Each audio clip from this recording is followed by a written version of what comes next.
KBS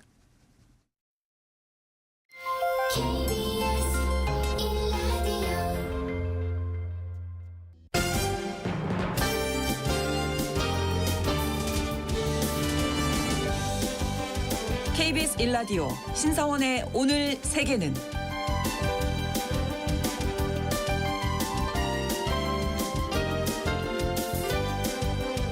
안녕하십니까. 아나운서 신성원입니다. 로드리고 두테르테 전 필리핀 대통령의 체포 이후 국제형사재판소 ICC로 세계에 관심이 쏠리고 있습니다. 물러난 지도자이긴 하지만 두테르테에 대한 체포가 이루어진 만큼 푸틴 러시아 대통령이나 네타냐후 이스라엘 총리 등 ICC의 체포영장이 발부된 다른 인물들의 사건에 영향을 미칠 수 있을 것인지도 관심 가는 대목인데요. 하지만 회원국조차 체포에 협조하지 않고 있고 트럼프의 미국이 오히려 ICC에 제재를 가하는 행정명령을 내리면서 ICC의 권위는 더욱더 위태로워진 상황입니다. 국제형사재판소 ICC가 어떻게 탄생했고 어떤 역할을 해오고 있는 곳인지 잠시 후 수상한 GPS에서 살펴보겠습니다.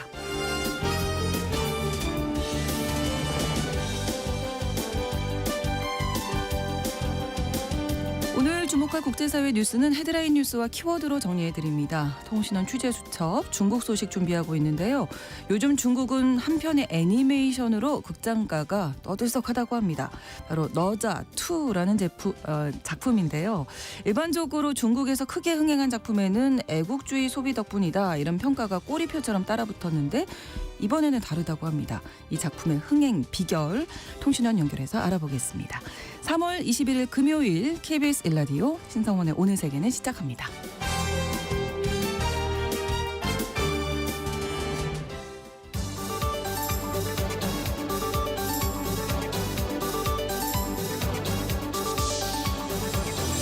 오늘 세계는 헤드라인 뉴스.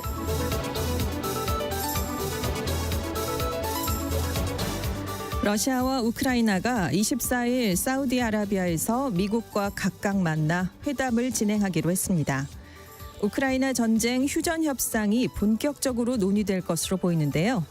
회담을 앞두고 우크라이나와 러시아는 각자 양보할 수 없는 조건을 내세우면서 팽팽하게 맞서고 있습니다. 트럼프 미국 대통령이 우크라이나와 히토류 광물 협정에 곧 서명할 것이라고 밝혔습니다. 양국 간 광물 협정은 지난달 백악관에서 서명이 이루어질 예정이었지만 두 정상 간 회담이 파국으로 끝나면서 무산됐는데요. 미국은 그동안 우크라이나에 대한 군사 지원 대가를 내세워 우크라이나 주요 광물에 대한 채굴권을 요구해왔습니다. 한편 젤렌스키 대통령은 우크라이나의 원자력 발전소 소유권과 관련해 모든 원전은 우크라이나인의 것이라면서 미국 측과 소유권을 논의하지 않았다고 선을 그었습니다.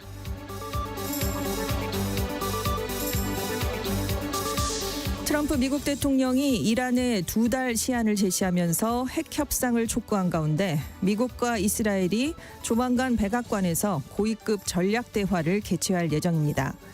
트럼프 2기 정부 출범 이후 처음으로 미국과 이스라엘이 이란 핵 문제를 논의하기 위해 최고위급 협의체를 가동하는 건데요. 미국 정부 관계자는 이란 핵 문제 및 미국과 이란 간 협상 가능성에 초점이 맞춰지겠지만 가자 지구 전쟁 문제, 또 이스라엘과 레바논 간 분쟁 등도 논의할 것이라고 밝혔습니다.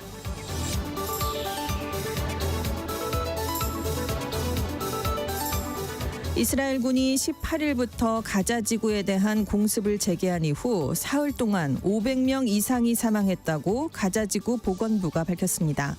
특히 공습 첫날 발생한 사망자 400여 명 가운데 어린이와 여성이 70% 정도를 차지하고 있는데요.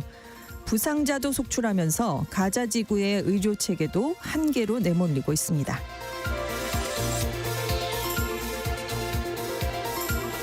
마크 카니 캐나다 신임 총리가 10월로 예정된 정기 총선 대신 다음 달 28일에 선거를 치른다는 계획을 발표할 것으로 알려졌습니다. 9년여간 집권해온 자유당은 그동안 고물가와 주택가격 상승 등으로 지지율이 하락해 선거에서 패할 것으로 예상됐었는데요. 트럼프 미국 대통령 취임 이후 다시 상승세를 타고 있습니다.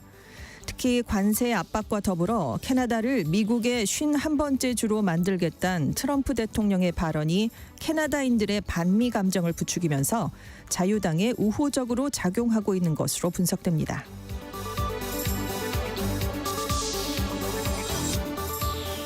오늘의 헤드라인 뉴스였습니다. 외신캐스터 전주현 씨가 전해주셨고요. 이번에는 키워드로 정리한 국제사회 뉴스를 살펴보겠습니다. 첫 번째 키워드는 따로 또 같이. 네, 우크라이나 종전 협상을 위해서 24일에 미국, 러시아, 우크라이나가 다 사우디아라비아에 모이게 되는데요. 하지만 3국이 같은 협상 테이블에 앉진 않습니다. 미국과 러시아가 따로 앉고 미국과 우크라이나가 따로 앉아서 전문가급 회담을 열게 되는데요. 네. 앞서 미국과 우크라이나가 한 달간 전면적 휴전안에 또 미국과 러시아는 한 달간 부분적 휴전에 합의를 했습니다. 그래서 양측이 합의한 내용을 그 이후에 3자에게 통보하는 이른바 셔틀 외교 방식이었거든요. 그러니까 한 자리에서 이게 해결이 안 되고요. 세부 조건을 놓고 3국이 모두 동의하는 결과를 만들어내려면 여러 과정을 거쳐야 됩니다. 네. 그래서 이번에도 회담이 각각 열리긴 하는데 어쨌든 물리적으로 가까운 사우디라는 곳에서 모이는 거기 때문에 거기서 릴레이 회담을 하니까 아무래도 이견을 조율하기가 더 쉽지 않겠느냐 이렇게 예상이 되는 건데요. 네. 젤렌스키 대통령은 미국이 우리랑 먼저 회담을 하고 곧바로 러시아와 회담을 이어갈 것이라고 말했다라면서 러시아의 우크라이나 에너지 인프라 공격 중단을 포함한 부분적 휴전을 합의하는 자리가 될 것이다 이렇게 얘기를 했습니다. 또 크렘린궁도 협의가 생산적이기를 바란다라는 입장을 밝혔는데요. 한편 이번 회담에서 이 우크라이나 종전 문제뿐만이 아니라 흑해상의 안전에 대해서도 좀 심도 있는 논의가 오가지 않겠느냐 이렇게 전망이 되고 있습니다. 네. 앞서서 러시아가 흑해를 통한 우크라이나 곡물의 안전한 수출을 보장하는 흑해 곡물 협정을 체결했었는데요. 러시아 측의 요구 사항인 러시아산 곡물과 비료 수출이 이행되지 않았다라면서 러시아가 2023년 7월에 협정 종료를 선언한 상황입니다. 이 트럼프 미국 대통령, 푸틴 러시아 대통령이 18일에 전화를 하면서 이렇게 흑해 해상에서의 휴전 이행 방안에 대해서도 논의를 했다고 하거든요. 네. 그러니까 이번에 사우디에서 모여서 어떤 결과가 나올지 지켜봐야 될 것 같습니다. 네, 유럽연합도 정상회의를 열고 우크라이나 지원을 논의를 했는데 네. 구체적으로 합의하는 데는 실패를 했네요. 그렇습니다. 27개국 EU 정상들이 20일에 정상회의를 열었습니다. 네. 우크라이나 전쟁 지원 방안을 논의했는데요. 당초 우크라이나에 대한 지원 결의안을 채택할 수 있을 것으로 기대가 됐었는데 결국 EU에서 대표적인 친러 인사로 꼽히는 오르반 헝가리 총리가 지지 성명을 내는데 반대했습니다. 네. 결국 EU 정상회의 공동 성명이 아니라 26개국의 입장문 형태로 우크라이나 지지 성명이 발표됐는데요. 일단 입장문에서 헝가리를 제외한 EU 정상들이 우크라이나에 대한 정기적이고 예측이 가능한 재정 지원을 지속하겠다라면서 우크라이나의 긴급한 군사 또 국방 수요를 만족시키기 위한 노력도 시급하다라는 데 합의를 했습니다. 또 최근에 러시아가 휴전 조건으로 내걸은 우크라이나의 EU 가입 중단, 무장 해제 요구에는 반대한다라는 발언도 이 자리에서 나왔고요. 네. 하지만 구체적인 지원안을 만들어내는 데는 실패했습니다.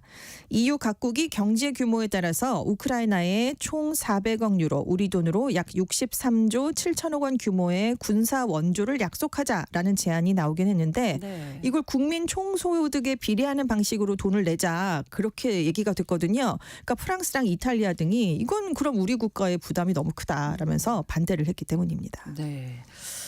자, 다음 키워드입니다. 위스키가 무서운 와인. 네, 유럽연합이요.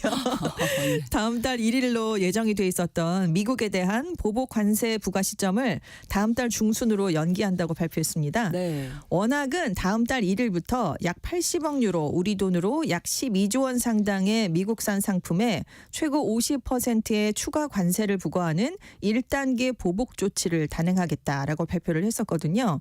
왜냐하면 트럼프 행정부가 미국에 수입되는 모든 모든 철강과 알루미늄 제품에 25% 보편 관세를 부과한 데 따른 맞불 성격의 조치였습니다. 네. 그래서 여기에서 더 나아가서 EU가 4월 13일부터는 180억 유로 약 29조 원 규모의 2단계 대미 보복 관세도 적용할 계획이었는데요. 그런데 이번에 이 대미 보복 관세를 1, 2단계로 나눠서 시행을 하지 않고 그냥 4월 중순부터 일괄 적용하겠다라는 쪽으로 입장을 바꾼 겁니다. 네. 뭐 설명을 내놓은 이유는 이렇습니다. 트럼프 행정부가 4월 2일에 시행을 예고한 상호 관세 내용을 먼저 확인하기 위해서다라는 건데요. 그러니까 개별 교역국마다 다른 관세율을 적용을 할 테니까 미리 보복 조치를 하는 게 아니라 그 결과를 지켜보고 협상을 통해서 좀 전쟁을 완화할 가능성을 찾아보자. 그래서 이제 우리가 좀 미뤘다라는 건데 네. 다만 EU는 미국과 그래도 해결책을 찾지 못하면 지체 없이 보복 관세를 시행하겠다라고 강조를 하긴 했습니다. 네.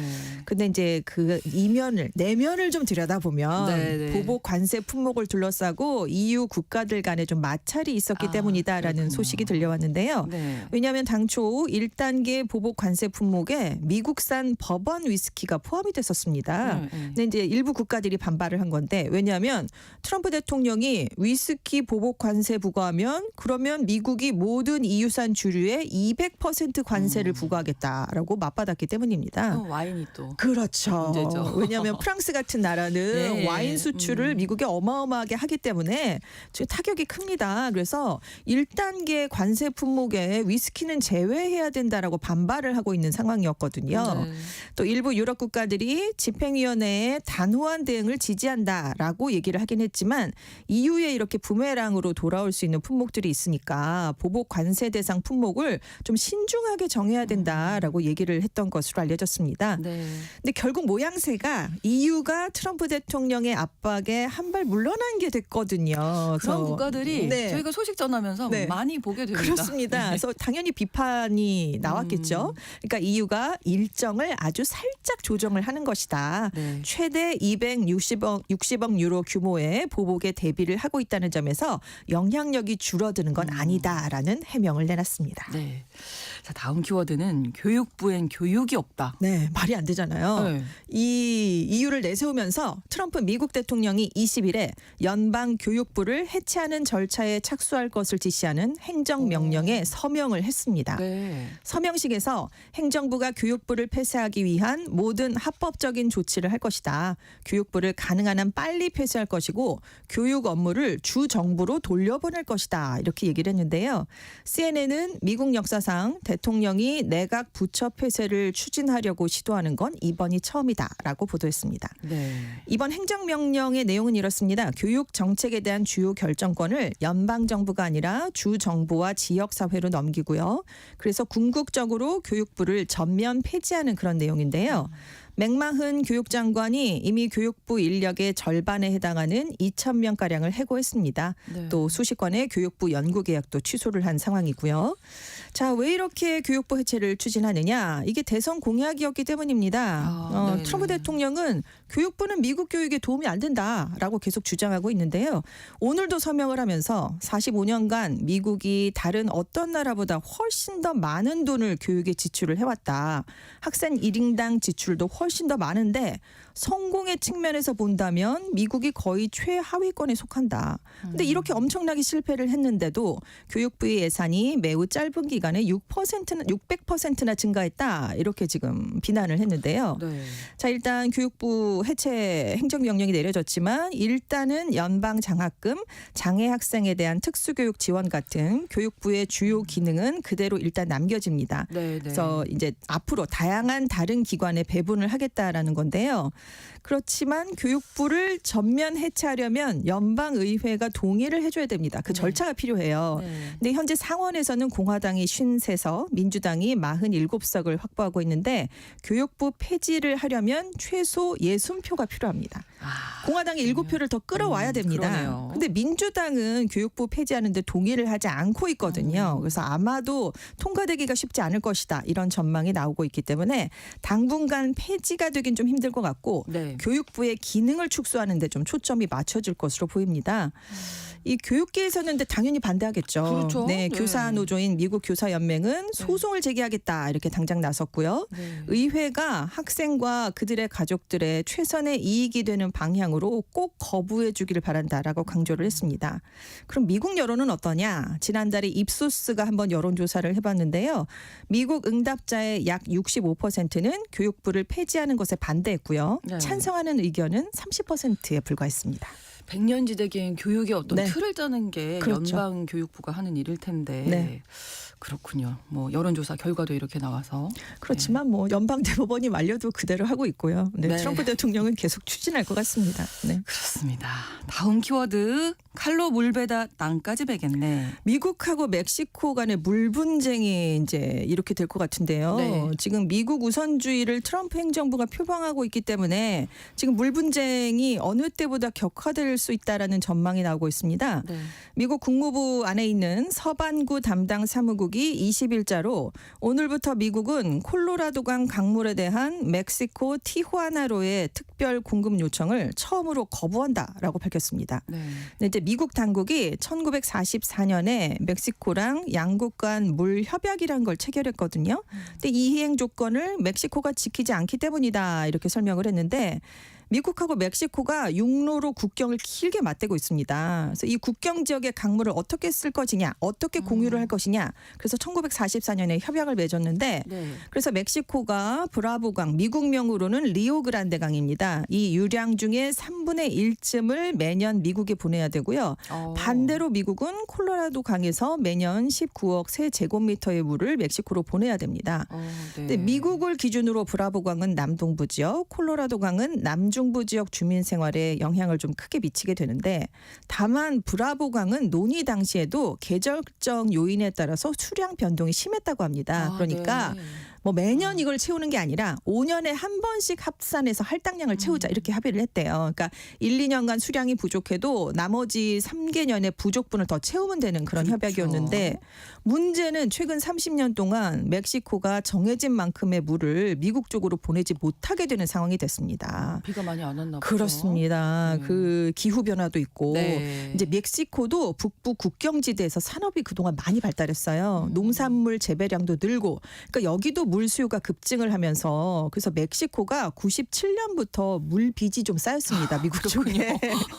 그래서 2002년에 멕시코 대통령이 방미를 하려다가 이게 문제가 돼서 그게 취소됐던 적도 있고요. 네. 2020년에는 미국 쪽으로 물을 방류하지 못하게 댐을 점거했던 멕시코 북중부 농부들하고 네. 미국 국가 방위대 간의 충돌이 빚어져서 한 명이 숨지는 그런 일도 있었습니다. 그래서 멕시코 정부가 물 공급 기한을 좀 연장을 하자라는 방식으로 미국 측에 좀 양해를 구해왔습니다. 그런데 이걸 파기하고 싶어도 미국에서 받는 물이 훨씬 많거든요. 멕시코가 보내주는 물보다. 그러니까 협약을 파기할 수는 없는 상황이에요. 네. 근데 지금 가장 가깝게 다가온 멕시코 5년 단위 물 공급 시한이 올해 10월로 지금 아이고. 다가오고 있습니다. 네. 그런데 문제는 여전히 상황이 좋지 않아서 빚을 다 갚을 수가 없게 된 거예요. 그러니까 이제 텍사스를 지역구로 둔 공화당 의원들이 이거 뭔가 조치를 하라고 네, 트럼프 네. 대통령에게 지금 강력하게 촉구를 하고 있는데 그래서 트럼프 정부가 이 물 분쟁을 멕시코산 제품에 대해서 더 높은 관세로 부과하거나 예. 아니면 국경 봉쇄 위협, 그러니까 이민자 모독이 아예 국경을 꽁꽁 막을 빌미로 삼을 가능성이 있다라는 얘기가 나오고 있어요. 그 멕시코 정부가 어떻게 대응할까? 이 대응이 주목되니까 그냥 물 분쟁 칼로 물베기였는데 그러네요. 네, 땅까지 정말. 번지게 됐습니다. 예, 국경을 맞대고 있는 두 나라라서 네. 좀 미묘한 그렇죠. 그런 일들이 네. 많이 생기는 것 그렇습니다. 같습니다. 근데 멕시코가 조금 약자 그렇죠. 쪽이 될 불리합니다. 수밖에 네. 없고요. 다음 키워드 새로운 시대의 시작입니다. 새로운 시대가 열렸습니다. 세계 스포츠계예요. 세계 스포츠계 대통령이라고 불리는 자리가 국제올림픽위원회 즉 IOC 위원장 자리입니다. 네네. 이제 새로운 위원장으로 짐바브웨의 수영 영웅인 커스티 코번트리가 선출이 됐습니다. 네. 이 코번트리 위원장이요 최초의 여성이자 첫 번째 아프리카 출신의 IOC 오. 위원장입니다. 네. 그동안 유럽과 남성 중심인 IOC의 유리천장을 깼다라는 평가를 받고 있는데요. 20일에 이제 열린 IOC 총회에서 제10대 위원장으로 선정이 됐습니다. 7명의 후보가 1차 투표에 참여를 했는데 당선에 필요한 과반인 49표를 정확하게 1차 투표에서 얻었습니다. 예, 와 이러기도 쉽지 않잖아요, 네, 그렇습니다. 사실. 임기가 2020 이제 8년간이고요. 한 네. 차례 이제 더 연장을 할 수가 있고요. 네. 2004 아테네 올림픽, 2008년 베이징 올림픽에서 수영 여자 배영 200m 부문을 2연패한 인물입니다. 네. 짐바브웨에서 별명이 골든걸, 국보라고 그래요. 왜 아니겠어요? 예. 짐바브웨가 역대 동하계 올림픽에서 메달을 8개 땄는데 네. 여기에서 7개를 이 코벤트리 위원장이 땄기 때문입니다. 국민 영웅이죠. 그렇습니다. 뭐. 네. 2012년 런던 올림픽 기간에 IOC 선수위원으로 먼저 당선이 됐고 2023년부터 IOC 집행위원으로 활동을 해왔는데요. 지금 2013년 토마스 바흐 현 위원장이 뽑힌 뒤 12년 만에 열린 IOC 위원장 선거였습니다. 왜 이렇게 1차 투표에서 딱 과반을 얻을 수 있었냐면 네. 바흐 위원장이 마쿠에서 지원을 했다라고 알려져 있기 때문이에요. 네. 역대 최고 경쟁률이었는데 1차에 이걸 뚫어냈고요. 예. 앞서 9명의 IOC 위원 다 남성이었고요. 8명만 유럽 출신, 1명만 미국 출신이었습니다. 그래서 굉장히 보수적이다라는 평가를 받았는데요. 그래서 이번에 첫 번째 아프리카, 그것도 여성 위원장이 탄생해서 네. 올림픽 역사에서 새로운 시대의 시작을 의미한다라고 로이터 통신이 평가를 내렸습니다. 네. 그래서 코번트리 당선이 이제 과제가요. 이제 3년 앞으로 다가온 2028 LA 올림픽을 앞두고 젠더 문제, 그러니까 성전환 선수 문제 어떻게 해결해야 그렇죠. 되느냐, 그리고 러시아의 올림픽 복귀 로드맵 설정을 어떻게 해야 되느냐 이런 과제를 안게 됐고요. 네. 우리나라 전북이 2036년 하계 올림픽 에 도전장을 내지 않았습니까? 네. 이 개최지 선정도 코번트리 위원장이 하게 됩니다. 네. 한편 이번 총회에서 반기문 전 유엔 사무총장이요 IOC의 명예위원으로 추대가 됐습니다. 네. 아무튼 새로운 시대가 시작됐다는 건 분명한 것 네, 같고요. 그렇습니다. 다음 키워드 매일 행복하진 않지만 행복한 일은 매일 있어. 곰돌이 푸의 명언이죠. 네. 유엔이 3월 20일 세계 행복의 날을 맞아서 세계 행복 보고서라는 걸 발표했는데요. 네네. 조사 대상 147개 국가 중에서 핀란드가 8년 연속 1위를 차지했습니다. 덴마크, 아이슬란드, 스웨덴, 북유럽 국가가 다 상위권이었고요. 반면에 가장 불행한 나라 아프가니스탄이 꼽혔습니다. 네. 전쟁 중인 우크라이나도 111위, 팔레스타인 108위 굉장히 순위가 낮았고요. 우리나라 58위였습니다. 작년보다 6계단이 떨어졌는데 이 보고서는 배려와 나눔 같이 행복에 영향을 미치는 요인을 좀 집중적으로 분석을 했어요. 그래서 네. 전 세계적으로 코로나 엔데믹 이후 자선 행위가 더 늘어났는데 여기에 대해서 굉장히 긍정적인 효과가 발생을 했다고 합니다. 그래서 타인과 함께 식사하는 사람들의 행복도가 더 높다라고 평가를 내렸는데 그렇군요. 네네. 지금 미국이 역대 최저치로 지금 순위가 떨어졌어요. 24위가 됐는데 혼자 식사하는 사람이 많이 늘어났대요. 근데 보고서가 지적한 건 이건 일본과 한국에서도 마찬가지다. 1인 네. 가구가 증가하면서 혼자 식사하는 경우가 증가하고 있다고 지적을 했거든요. 네. 그래서 매일 행복하진 않지만 매일 행복하게 식사를 우리가 할 수 있지 같이 할수 않겠습니까? 있으면, 네. 그러니까 30분만 기다리세요. 네. 같이 밥 먹읍시다. 네. 네. 헤드라인 뉴스와 키워드까지 외신캐스터 전지현 씨와 함께했습니다. 고맙습니다. 네, 감사합니다. KBS 라디오 신성원의 오늘 세계는 1부 마무리합니다. 11시 30분부터 일부 지역에서 해당 지역 방송 보내드리고요. 스타쉽의 노래 흐르고 있습니다. We Built This City 듣고 오겠습니다.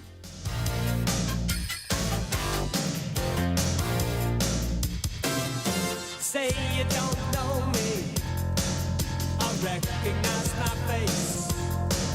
Say you don't care who goes to that kind of place. Knee deep in the hoopla, sinking in your fight.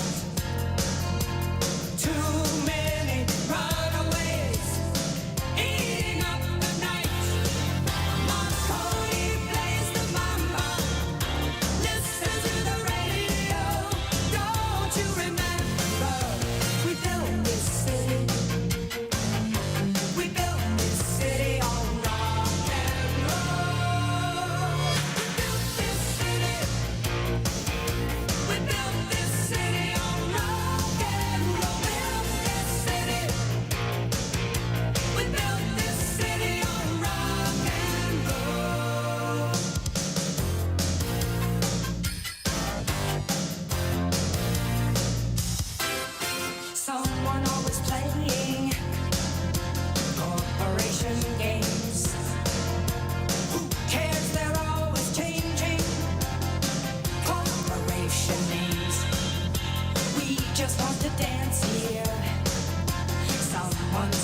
the stage.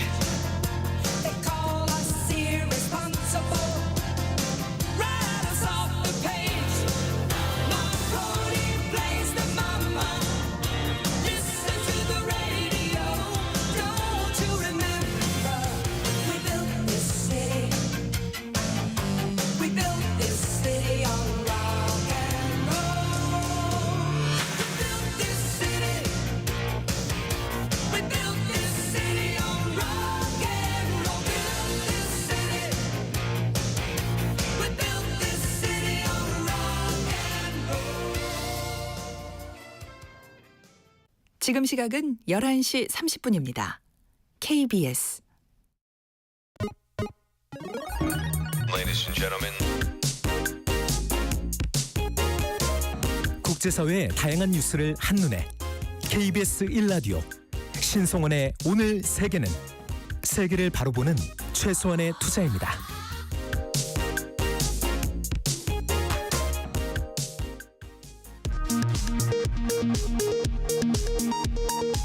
이 시각 라디오 정보센터 뉴스입니다. 집단 휴학 중인 의대생들의 복귀 시한이 임박하자 전국 의대생 단체가 휴학은 적법하고 부당한 처우를 받을 경우 소송도 불사하겠다고 밝혔습니다. 대한의사협회도 의대생 제적이 현실화하면 파업 등 투쟁에 나서겠다고 예고했습니다. 관세청은 이번 달 1일부터 20일까지 수출액이 355억 달러로 지난해 같은 기간보다 4.5% 증가했다고 밝혔습니다. 조업 일수를 고려한 일평균 수출액은 25.4억 달러로 전년 동기 대비 8.2% 증가했습니다. 품목별로는 반도체, 승용차, 선박 등의 수출이 증가했습니다. 상품 도매 가격이나 수입 가격을 의미하는 2월 생산자 물가가 1월과 비슷한 수준을 유지했습니다. 한국은행은 오늘 2월 생산자 물가 지수가 120.33으로 집계됐다고 발표했습니다. 한 달 전에 120.27과 비슷한 수준입니다. 하나은행이 오는 27일부터 다주택자가 서울 지역의 주택을 구입할 때 받는 주택담보대출을 일시 중단하기로 했습니다. 앞서 SC제일은행도 지난 3일부터 다주택자에게 주택 구입 목적 주택담보대출을 중단했습니다. 조류 인플루엔자로 인한 계란값 급등에 대처하기 위해 미국 정부가 한국산 계란을 더 수입하겠다고 밝혔습니다. 다만 미국이 한국에서 계란을 언제부터 얼마나 더 많이 수입할지 구체적인 내용은 확인되지 않았습니다. 지금까지 라디오 정보센터 뉴스 정한나였습니다.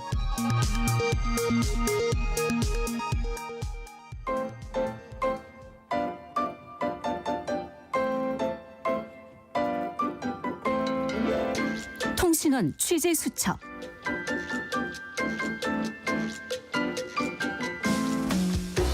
통신원 취재 수첩입니다. 오늘은 중국 베이징 연결하겠습니다. 송문규 통신원 연결돼 있습니다. 안녕하세요. 네, 안녕하십니까? 네, 중국에서 크게 흥행을 하고 유럽 같은 세계적으로도 개봉한 애니메이션 너자2에 대해서 오늘 소개해 주신다고요? 어떤 작품인가요? 네, 너자는 중국의 고전소설 봉신연이의 고대 신화 속 영웅인 나타를 중국어로 발음한 건데요. 네. 나타, 즉 너자는 도교에서는 중단 원수로 추앙받는 신이고 불교의 호법신 중 하나입니다. 한국에서는 서유기의 손오공보다는 덜 알려졌지만 중국에서는 이미 이 너자를 단독 주연으로 한 애니메이션이나 영화 작품이 100편이 넘을 정도로 환영받는 캐릭터입니다. 네. 너자는 서유기의 주요 등장인물 중 하나로 손오공과 대결 구도를 갖고 있습니다. 후에 각색된 작품들에서는 손오공과 협력해서 악을 물리치기도 하고 다양한 모습으로 캐릭터화됐습니다. 현재 흥행 돌풍을 일으키고 있는 애니메이션 너자는 2019년도 개봉했던 너자의 속편입니다. 네. 1편은 2022년 부천 국제 애니메이션 페스티벌 중국 특별정원에서 상영하기도 했습니다. 너자 2편은 마동요해라는 부제를 달고 있는데요. 네. 마동요해는 꼬마 유괴가 바다에서 한바탕 소동을 벌인다는 뜻입니다. 네, 이 너자 2편이 중국 애니메이션뿐만 아니라 전체 극장가의 흥행사를 다시 쓸 정도로 지금 대단하다고 했는데 현지 반응 어느 정도입니까? 네, 지난 1월 29일 중국 전역에서 개봉한 이 작품은 중국 영화사상 처음으로 관객 3억 명을 돌파하며 흥행 신기록을 세우고 있습니다. 중국 티켓 예매 사이트 마오이엔에 따르면 네. 너자2의 흥행 수익은 지난 3월 8일 기준 148억 위안, 하나 약 2조 9,600억 원에 이를 정도입니다. 너자 2편은 지난 설날에 개봉한 설 대목을 노린 명절 특수 영화였습니다. 네. 처음에는 제작사나 영화관들도 흥행을 전혀 예상하지 못했다고 합니다. 그런데 설 명절을 통해서 어린이 관객들뿐 아니라 가족 단위의 관람이 이어졌고 성인들이 봐도 전혀 유치하지 않다라는 평이 이어지면서 성인 관객이 단독으로 관람하는 경우도 늘었습니다. 네, 관객 수가 3억 명을 돌파했다고 저희랑은 완전히 다르네요, 숫자가. 근데 이렇게 흥행을 네. 하게 된 데는 관영 매체나 정부가 전폭적으로 지원했기 때문이다 이런 분석도 있더라고요. 네, 이전에는 장진호나 전랑 같은 영화는 정부의 전폭적인 지지를 받아서 제작이 되었고 네. 시기적으로 중국의 애국주의 소비 고차오가 정점에 달할 때 개봉해서 흥행할 수 있었던 것으로 보입니다. 네. 그러나 중국 콘텐츠 시장에서도 이미 애국주의를 소재로 한 작품들의 실증을 내는 분위기입니다. 특히 지원군이라는 영화는 천 카이거가 감독하고 장쯔이가 출연했음에도 흥행에서 참패해서 제작비도 못 건졌다고 하고요. 또 최근 중국 애국주의를 대표하는 영화 배우죠. 오경을 비꼬고 조롱하는 영상이 유행처럼 번지고 있습니다. 이러한 사례들은 중국 관객들도 이제 애국주의를 진부하게 느끼고 있다는 것을 방증하는 것 같습니다. 예, 그렇다면 너자2의 흥행 비결은 어떤 걸까요? 네, 너자2의 흥행 요소는 애국주의 작품들과 조금 다릅니다.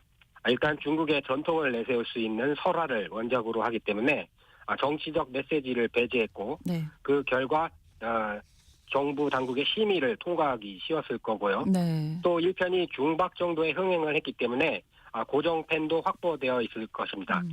또 정부가 육성 및 장려하는 3D 기술을 적용해 제작했기 때문에 제작비의 일부를 지원받을 수 있었다고도 합니다. 또 무엇보다도 저도 최근에 직접 관람을 했는데 성인이 봐서도 유치하다고 할 만한 요소가 거의 없고 네. 중국식 유머가 내용 곳곳에 잘 녹아 있었고요.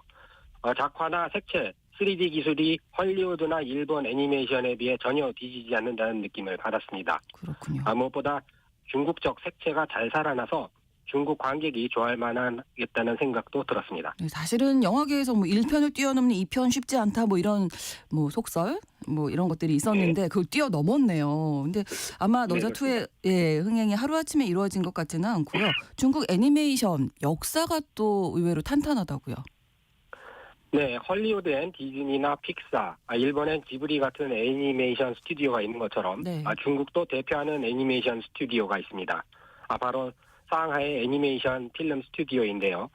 공산 정권이 들어서기 전인 1940년대 초부터 활동을 시작해 중국을 대표하는 애니메이션을 다수 제작한 바 있습니다. 네. 이 중 서유기 대요 천궁편은 지금 봐도 감탄할 만큼의 최고 수준을 자랑합니다.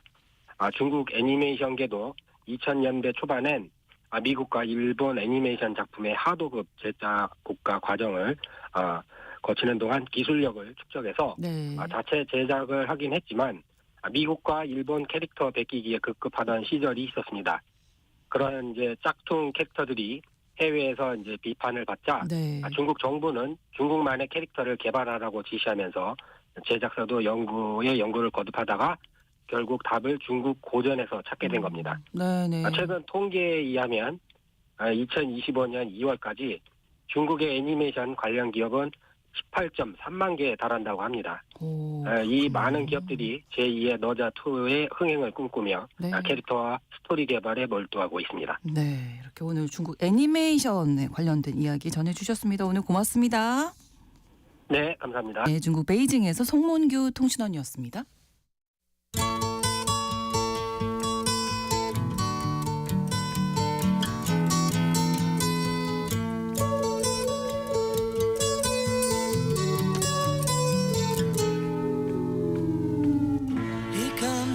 넓은 지구촌의 한 지역, 장소를 중심으로 우리가 주목할 이야기 전해드리는 시간입니다. 구정은의 수상한 GPS인데요. 구정은 국제전문기자 나오셨습니다. 어서 오세요. 안녕하세요. 약간 이제 봄이 슬슬. 이제 드디어 예, 며칠 예. 전에 눈 왔잖아요. 그러니까요. 이번 주에 눈도 왔었는데 이제 봄 내음이 살짝씩 아직 바람이 좀 사긴 합니다만 자 기대를 하면서 오늘 이야기 전해드릴 텐데 지난주에 예고를 잠깐 해주셨었거든요. 예. ICC 네. 국제 형사재판소 이야기 해주신다고요. 네.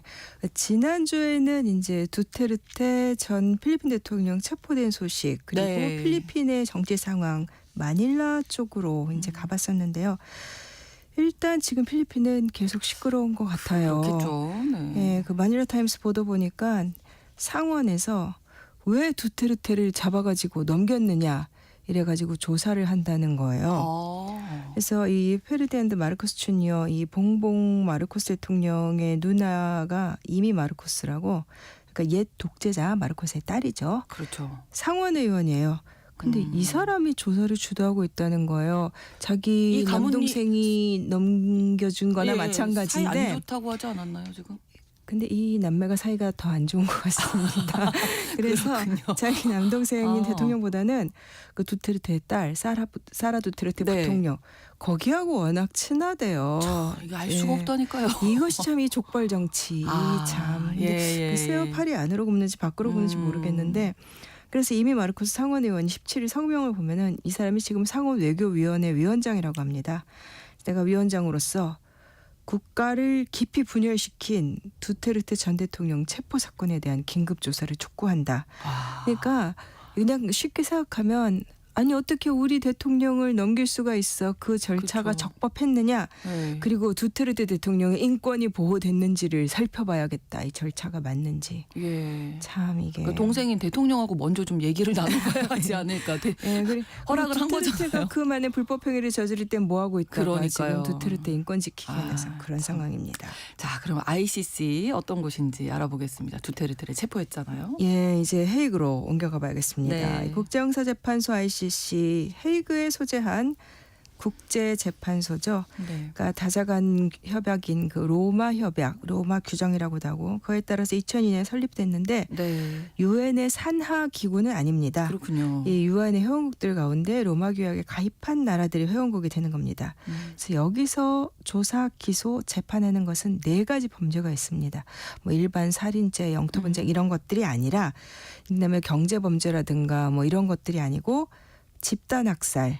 그러니까 어떤 종류의 집단을 문화적으로 물리적으로 말살하려고 하는 행위 그런 거 하고 그다음에 반인도 범죄 역시 그런 것들 네. 그다음에 침략 범죄라는 거 남의 나라를 침략하는 거 그 전쟁 범죄라는 항목이 따로 있는데 이거는 침략 범죄랑 그 뭐가 다르냐 네. 전쟁에서도 지켜야 될 룰이 있습니다. 예를 들면 포로를 생포했으면 처형해서는 안 되죠. 이제 러시아 같은 경우 우크라이나에서 그런 것들을 다 어긴 거고 네. 그다음에 강제로 점령지에서 노역을 시키거나 강제 이주를 시키거나 민간인을 살해하거나 학살하거나 네. 이런 것들이 이제 전쟁 범죄. 그래서 집단 학살, 반인도 범죄, 전쟁 범죄, 침략 범죄 4가지를 조사하는 곳이 여기입니다. 근데 그렇군요. 다만 어떤 국가나 조직을 상대로 이제 기소하는 게 아니라 주로 개인을 기소하는 게 가장 좀 눈에 띄는 점입니다. 네. 자, 이 ICC가 생겨나기까지도 뭐 고민도 많았을 테고요. 우여곡절도 많았겠습니다. 네, 그렇죠. 네. 그러니까 사실 이미 1차 대전 이후에 그 네. 1919년 파리 평화회의에서 이런 범죄들은 조금 우리가 국제적으로 막아야 하는 거 아니냐라는 얘기가 있었는데 네. 뭐 현실적으로 재판이 되지는 않았고요. 이제 그때 만들어진 국제 연맹 자체가 오래 못 갔고 이제 국제 사회가 재판 형식으로 이 전쟁 범죄자들 처벌하기 시작한 거 아주 대표적인 2가지 재판을 통해서 시작이 되는데요. 네. 우리도 많이 들어봤던 2차 대전 직후에 그 독일의 전쟁 범죄를 처벌하기 위해 했던 그 유럽에서 열린 뉘른베르크 재판. 네. 그다음에 우리가 흔히 도쿄 재판이라고 부르는 이거 극동 군사 전범 재판인데 이 일본 전범들 처리하기 위한 그 처벌하기 위한 도쿄 재판이 있었죠.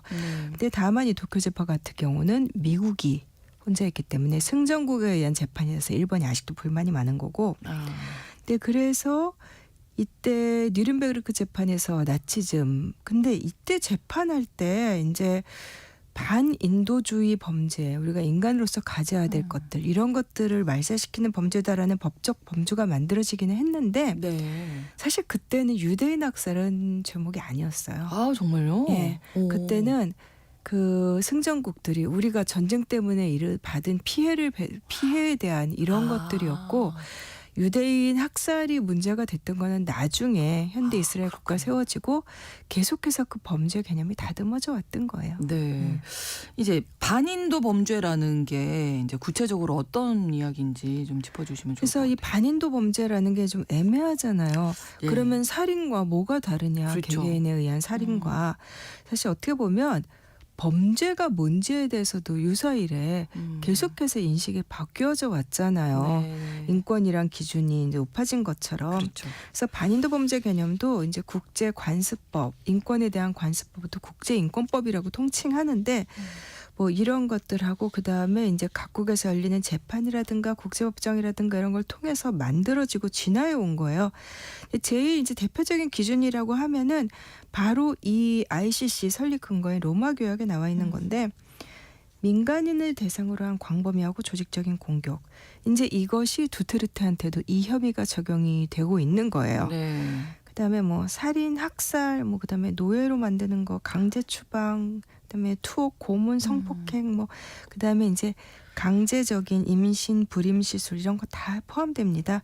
그리고 인종이나 민족 집단이나 특정 종교를 믿는다는 이유로 어떤 집단을 이제 학대하고 박해하는 거, 인종 그렇죠. 분리 이런 것도 네. 다 포함되는데 사실 이게 누른베르크 재판이나 도쿄 재판 이후에 한동안 이 논의가 냉전 시절은 좀 없다가 네. 냉전 끝난 다음에 곳곳에서 분란이 터져 나오면서 이것들이 다시 또 이제 정비하는 계기가 됐어요. 그래서 옛 유고 연방 이제 그 90년대 내전 있은 다음에 네. 별도의 국제법정인 이것도 역시 헤이그에 있었는데 옛 유고 연방 전범재판소가 있었고 그다음에 르완다 같은 경우는 자체적으로 그다음에 국제법정으로 전범재판이 있었고 네. 그다음에 뭐 서아프리카라든가 그다음에 캄보디아, 크메루루즈 이런 것들이 만들어졌는데 따로따로 만들어지다 보니까 전부 다 케바케인 거예요. 그렇죠. 예, 예. 네. 그래서 조금 좀 공식적인 툴을 만들자, 국제사회 룰을 만들자 하면서 생긴 게 ICC라고 보시면 됩니다. 이 ICC가 규모는 그럼 어느 정도가 되나요? 웹사이트 속에 보니까 한 900명 넘는 직원들이 오. 지금 일하고 있대요. 근데 네. 출신국이 한 100여 개국 굉장히 다양합니다.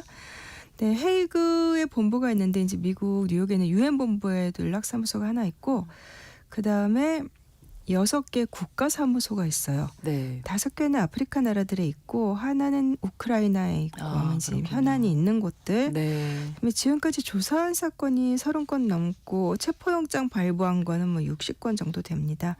그래서 유죄 판결 여태까지 한 11건 정도 나왔고요. 네.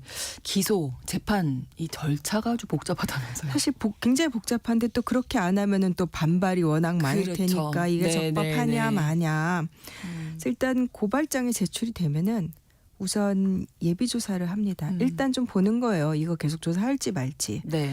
요때부터를 이제 ICC에 회부됐다라고도 표현하고 정식 조사 단계가 있죠. 인베스티게이션이라고 부르는 단계가 있고 이제 이때 근데 정식 조사를 해야 되는데 그 문제는 혐의자들이 각국에 있는 거잖아요. 그렇죠. 네, 그래서 이때 이제 검사가 판사에게 체포를 하게 해달라. 체포영장. 그러니까 처음에 이제 물론 소환장을 발부하라는데 소환장 보내도 안 오잖아요. 안 오죠. 절대 예. 안 오죠.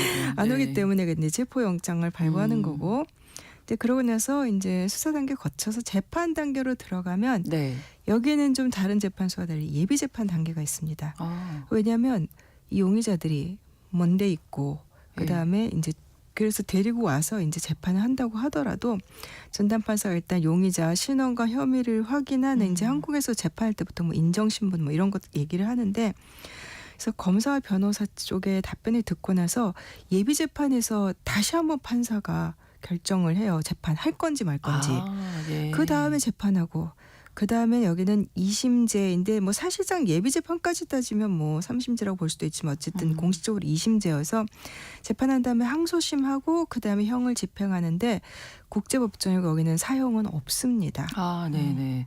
한 단계 그냥 쭉 말씀해 주셔서 그렇지 한 단계마다 시간이 아우, 오래 너무너무 걸리겠네요. 오래 걸리고 지금 그걸로 얘기 들어보니까. 굉장히 싸우고 오래 걸리죠. 그러니까요. 예. 이 ICC에서 한국인 판사가 소장을 맡기도 했었어요. 예. 네. 그래서 한국도 왠지 사실은 좀 친숙한 저는 그런 느낌이 드는데 이게 로마 규약 채택된 게 1998년이고 ICC가 그거에 따라 설립된 게 2002년 7월이었어요. 네. 근데 그때 한국의 그 법률학자인 송상현 선생님이 2003년부터 이제 ICC 판사로 복무를 했었고 2009년부터 2015년까지는 두 번 이제 임기로 소장을 맡았었습니다. 네. 작년 3월부터는 그 일본 출신의 이제 아카네 토모코 재판소장이 이끌고 있고요. 예산이 이제 1월 달에 통과된 올해 예산안에 보니까 2억 유로 조금 못 돼요. 1억 9,500만 유로, 한 3천억 원 정도 되네요. 네. 근데 이제 각국의 기여분을 보면은 네. 일본이 제일 많습니다. 아. 많고 2023년 기준으로 봤을 때 일본이 거의 한 16%, 네. 그다음에 이제 독일, 프랑스, 영국, 이탈리아, 그리고 한국도 뭐 한때 그때 기준으로 한 6%, 6위로 한 5% 정도 담당하는, 그러니까 한국도 이런 거 기여 많이, 우리 또 이제 관여를 음식, 많이 예, 하는. 그런 기구 중에 하나입니다. 네. 네. 힘없는 나라들만 문제 삼는 게 아니냐 뭐 이런 비판이 아무래도 좀, 좀 있다고. 나올 수밖에 네. 없는 게 처음 ICC 만들어지고 나서 네. 근 20년 동안을 조사받고 기소된 사람이 전원 그렇죠. 아프리카 예. 사람들이었어요. 아까 그쪽의 사무소도 예, 5개 5개. 가 예. 있었잖아요. 근데 처음 유죄 판결 받은 사람도 그 콩고의 군벌이었고, 네. 그 다음에 이제 국가 지도자급 중에서 뭐 기소하겠다, 체포는 아니어도 했던 사람이 수단 전 대통령, 케냐 전 대통령, 그 다음에 무아마르 카다피 리비아 국가원수, 사람 뭐 죽었습니다만, 네. 그러니까 아프리카 쪽에서는 뭐 아프리카 재판소냐, 아. 그러니까 인권 문제가 아프리카에 없다는 게 아니지만 힘없는 사람들만 힘없는 나라 사람만 기소하는 무슨 하이에나 재판소냐, 아. 이런 비아냥이 아프리카 쪽에서 굉장히 나와가지고 아프리카 국가들이 뭐 아예 그냥 체포령 거부하고 이런 적도 있었어요. 네. 그리고 또 하나 문제가 뭐냐면 미군 세계에 퍼져 있는데 중국, 러시아, 네. 이스라엘, 사우디아라비아, 인도 아. 이런 나라들 하나, 빠졌군요. 튀르키예 이런 나라들 하나도 가입 안 했습니다. 음. 근데 그렇지만 국제사회에서 어떤 규범이 만들어지고 레짐이라 그러잖아요. 네. 어떤 체제, 국제법과 이런 게 만들어지면 그 힘은 사실 우리가 생각하는 것보다 굉장히 셉니다. 그래서 이렇게 뭐 강대국들, 인권 침해 많이 하는 나라들이 가입 안 했다라고 해도 어쨌든 이 ICC를 중심으로 해서 반인도 범죄나 전쟁 범죄 이거 처벌하기 위한 국제적인 노력은 계속돼 왔고, 네. 그러니까 미국이나 러시아 같은 데서도 이스라엘 이런 데서도 여기서 뭐 얘기만 나오면 엄청나게 바르르 하는 그렇죠. 게 네. 그래서 국제적인 규범은 이제 어느 정착이 됐고 ICC도 정착돼가는 단계예요. 네. 가장 최근에 체포영장 발부한 거 보니까 올해 1월 달에 아프가니스탄 탈레반 지도자 2명한테 발부를 했더라고요. 체포는 안 됐습니다만. 네. 하지만 이제 실제로 이렇게 체포가 된 게 전현직 지도자 가운데에서는 두테르테가 예, 처음이었죠. 처음인 예. 거예요. 그러니까 사실 이게 무슨 일이 일어날지 모르는데 예. 굉장히 강해 보이는 어떤 나라의 지도자라도 예를 들면 그 나라에 내부 사정이 생겨서 네. 실권하고 그 나라의 정치적인 문제가 생겨서 뭐 버려야겠다 생각하면 전범재판소 갈 수도 있지 않느냐를 이제 두테르테를 네네. 보면서 알게 됐는데 네. 지금 이제 회부돼 있는 사건들도 사실 거의 다 아프리카 사건들이긴 한데 두 건 세계 시선이 쏠리고 있는 거 팔레스타인하고 우크라이나에서 그렇죠. 벌어지고 있는 전쟁 범죄죠. 네. 사실 그래서 지금 두테르테 이 사건도 더 이제 의미를 부여하게 되는 건데 네.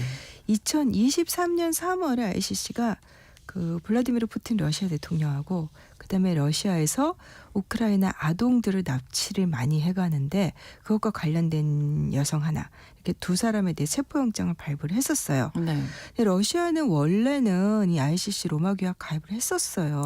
그랬다가 크림반도 등등 이제 뭐 하고 나서 2016년에 이제 철회했는데 네. 우크라이나는 또 역으로 2014년부터 이제 이 국제형사재판소 관할권을 받아들이고 있습니다. 그래서 이 경우에 지금 만약에 푸틴이 조약에 가입한 국가에 갈 경우에는 이론적으로는 체포를 당해야 되죠.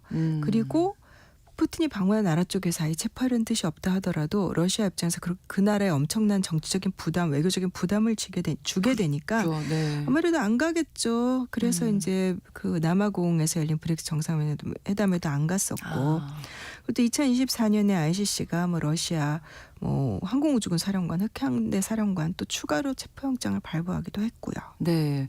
그래서 유고 내전이라든지 르완다 내전처럼 ICC가 아닌 형태로 어떤 반인도 범죄나 학살을 단죄한 나라들도 있기 때문에 우크라이나 전쟁에 대해서도 또 특별 법정을 만들어야 된다. 유럽에서 그런 논의가 있긴 네. 있어요. 이런 이게 얘기가 ICC에서 다루기 힘드니까 네. 좀 유럽 차원에서 유럽 연합 차원이 아니더라도 유럽 평의회라는 기구가 있는데 그런 차원에서 만들어서 어쨌든 대응을 해야 되지 않느냐. 특히 미국이 너무 협력 안 하니까. 네, 네. 그러니까 유럽 차원에서 이것은 그 국제법정을 만들어야 된다 이런 얘기가. 근데 아직 어떻게 될지는 사실 지금으로선 점치긴 좀 힘든 상황입니다. 네. 또 한 국가죠. 이스라엘도 지금 반대하고 반발하고 있는데. 있죠. 예. 엄청나게 반발하고 있는데 사실 ICC가 이스라엘의 베냐민 네타냐후 총리하고 이스라엘 쪽 사람들하고 그다음에 팔레스타인 하마스 지도부들 체포영장 발부했는데 하마스 지도부는 이스라엘이 다 암살해버렸죠. 이제 그렇게 된 상황이고 그래서 네타냐후가 이제 조 바이든 미국 행정부 때부터 미국이 ICC에 압력 넣어라 엄청 욕을 하고 있는데 미국이 ICC에 가입을 안 했고 돈도 안 내고 있기 때문에 그렇죠. 사실 지렛대가 지금 별로 없는 상황이긴 합니다. 자, 그리고 미국 트럼프 대통령이 지금 ICC에 힘을 빼려고 애쓰고 있다. 이런 얘기가 얼마 있어요. 전에 그 2월 초에 그 트럼프 대통령이 행정명령 서명을 했죠. 네. ICC 제재하겠다. ICC 행위가 불법이다. 우리 이스라엘과 미국은 전쟁법을 엄격히 준수하는 번영한 민주주의 국가다.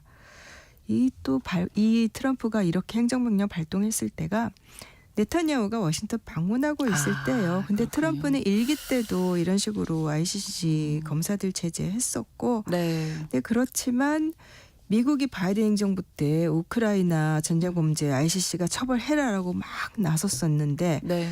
이스라엘에 대해서 이렇게 이중잣대 이걸 두고두고 미국의 어떤 도덕적 권위는 완전히 땅에 떨어지게 된다고 봐야죠. 이제 이렇게 되면. 그렇습니다. 자, 이렇게 오늘 국제형사재판소 ICC에 대해서 자세하게 알아봤습니다. 구정은의 수상한 GPS 구정은 국제전문기자와 함께했습니다. 오늘도 고맙습니다. 감사합니다. KBS 라디오 신성원의 오늘 세계는 마치겠습니다. 다음 주 월요일 오전 11시 5분에 다시 뵙겠습니다. 고맙습니다.